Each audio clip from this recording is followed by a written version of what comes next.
a diversion. That's what a federal judge called Donald Trump's Justice Department's request to unseal the grand jury testimony in the criminal case of Ghislaine Maxwell, in which she was convicted of sex trafficking for and with Jeffrey Epstein, who said he was Donald Trump's closest friend for 10 years. Diversion is what Donald Trump is all about now more than ever. Donald Trump doesn't want the news media attention on his old friend Jeffrey Epstein and what the Epstein files might say about Donald Trump, where we know Donald Trump's name appears multiple times because his attorney general told him that.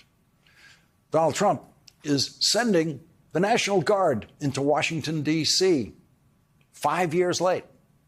Donald Trump didn't activate any troops on January 6th when his private troops were attacking the Capitol after he told them to go there and fight like hell.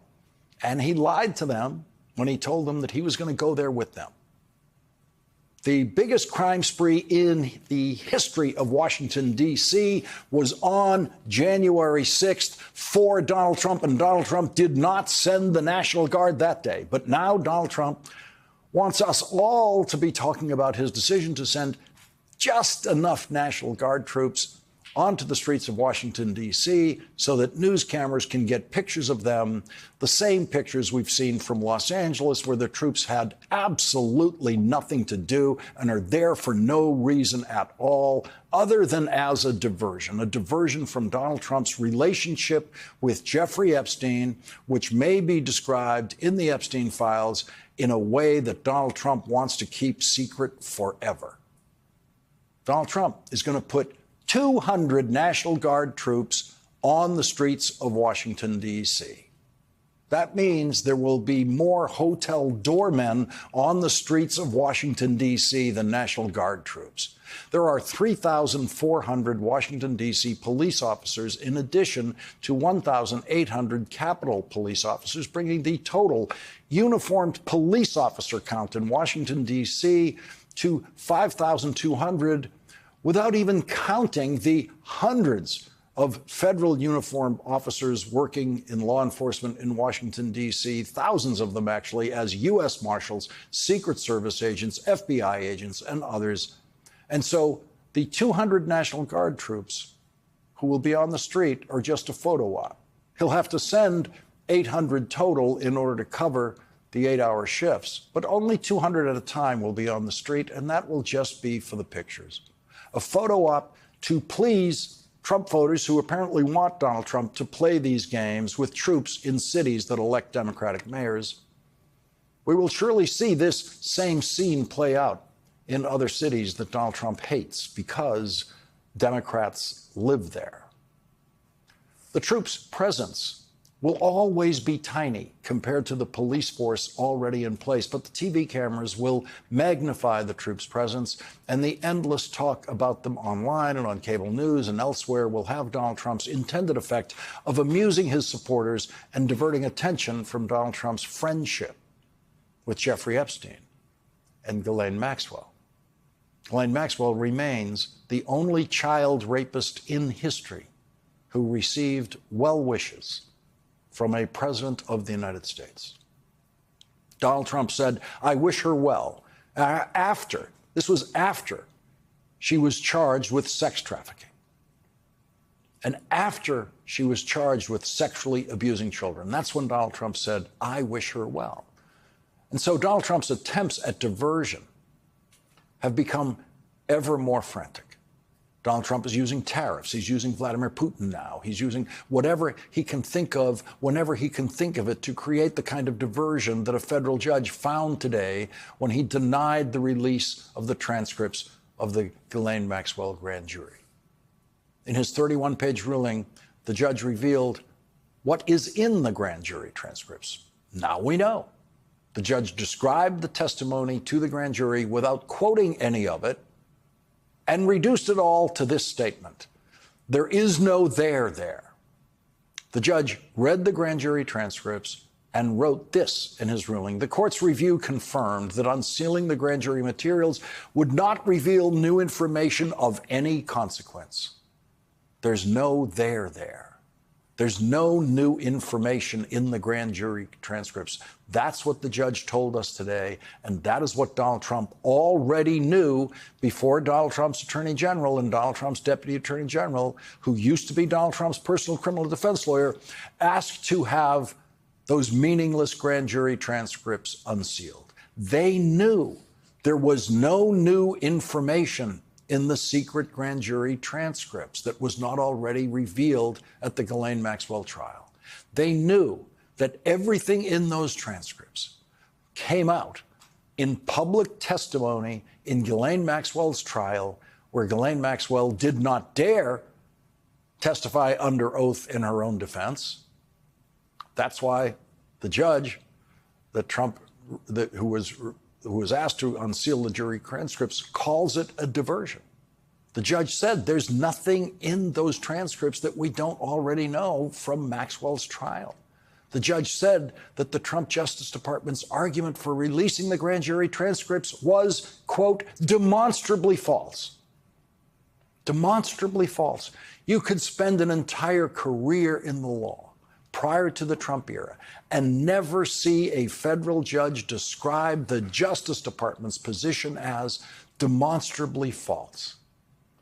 But New York federal judge Paul Engelmeyer, who was appointed by President Barack Obama, said this about the Trump Justice Department's argument.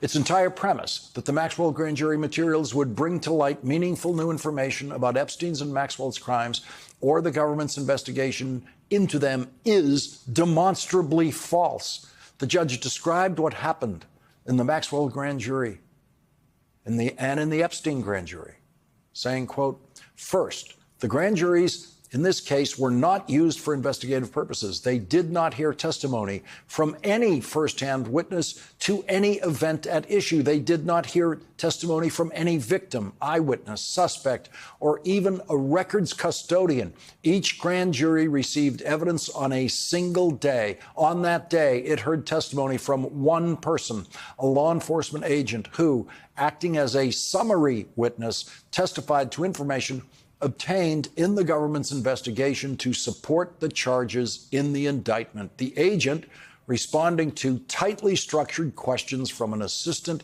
United States attorney, provided highly abbreviated hearsay accounts of the statements of select witnesses, the victims on whom the counts in the proposed indictment were based. The agent led the jury through a PowerPoint of exhibits, photographs, and business records. At the end of the testimony, the agent testified that he or she had not disclosed all that he or she knew, but had only responded to the assistant United States attorney's questions. Afterwards, each grand jury voted to return the proposed indictment.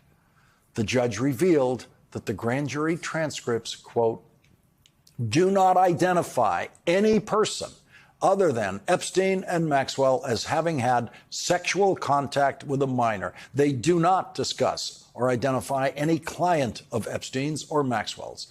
They do not reveal any heretofore unknown means or methods of Epstein's or Maxwell's crimes. They do not reveal new venues at which their crimes occurred. They do not reveal new sources of their wealth. They do not explore the circumstances of Epstein's death. Donald Trump knew all of that before announcing that his attorney general and his former criminal defense lawyer were going to request the release of the grand jury testimony. They knew that there was nothing in that transcript that had not already come out publicly in Ghislaine Maxwell's trial. The judge said it would be. A federal judge has sharply rebuked the Justice Department's request to unseal grand jury testimony from the criminal case against Ghislaine Maxwell, convicted of sex trafficking minors in collaboration with Jeffrey Epstein, labeling the move a blatant diversion.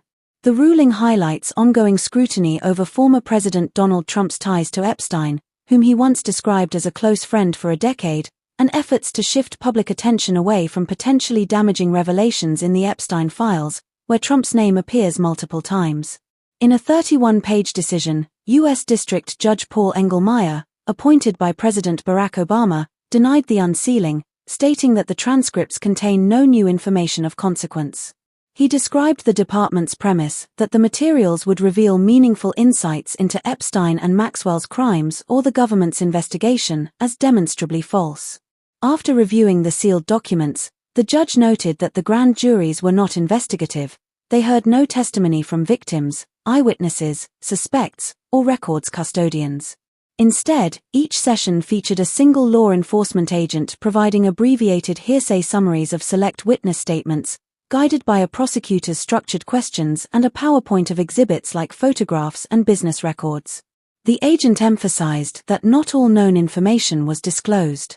The transcripts, according to the judge, do not identify any individuals beyond Epstein and Maxwell as involved in sexual contact with minors, nor do they name clients, reveal new methods or venues of their crimes, sources of wealth, or details about Epstein's death. Everything in them was already public from Maxwell's trial, where she was convicted on charges including conspiracy to entice and transport minors for illegal sex acts, sex trafficking of a minor, and perjury. She declined to testify or speak in her defense. The ruling underscores suspicions that the request, spearheaded by Attorney General Merrick Garland and Deputy Attorney General Todd Blanche, Trump's former personal criminal defense lawyer, was politically motivated. Critics point to Trump's history of well wishes to Maxwell even after her indictment for sexually abusing children, making her the only such convict to receive presidential encouragement. The move came amid Trump's announcement to deploy 200 National Guard troops to Washington, D.C., ostensibly for security but dismissed as a photo op. With over 5,200 local and Capitol police officers already in place, plus thousands of federal agents, the troops, rotating in shifts for a total of 800 personnel, are seen as negligible, mirroring idle deployments in Los Angeles. Analysts suggest this tactic targets cities with Democratic leadership to amuse supporters and distract from Epstein connections. Previously, the Justice Department under Trump had reviewed Epstein's files extensively, assigning thousands of FBI agents, and concluded no further disclosures or investigations into uncharged third parties were warranted. A public memo from the Attorney General and FBI Director affirmed that no evidence justified probing others, effectively closing the case. Yet, the recent unsealing push, despite knowledge of the transcript's redundancy, fuels theories of deflection, especially as Trump invokes tariffs, foreign leaders like Vladimir Putin, and other issues to dominate headlines. Adding intrigue, Maxwell was recently transferred from a Florida prison to a minimum security facility in Texas, described by a former prison official as a country club near her family. This occurred days after she met with Blanche, marking her first discussion with a federal official, someone linked to her current defense lawyer. Speculation abounds. Did she assure silence on Trump in exchange for leniency? With her 20-year sentence, could a pardon loom in Trump's final days if re-elected, diluted amid a flurry of controversial clemencies? The judge's ruling vividly recaps Maxwell's proven role in a decade-long scheme with Epstein, identifying vulnerable girls facing hardships, grooming them under the guise of friendship, normalizing abuse via massages, and personally participating, such as instructing a 14-year-old on touching Epstein and fondling the victim herself. They paid victims cash, incentivized recruitment, and enforced silence among household staff with a see nothing, hear nothing, say nothing directive, all while socializing with figures like Trump. As debates rage over transparency in the Epstein saga, the decision reinforces that diversions may obscure, but judicial scrutiny reveals the absence of hidden bombshells, leaving questions about accountability and political maneuvering unresolved.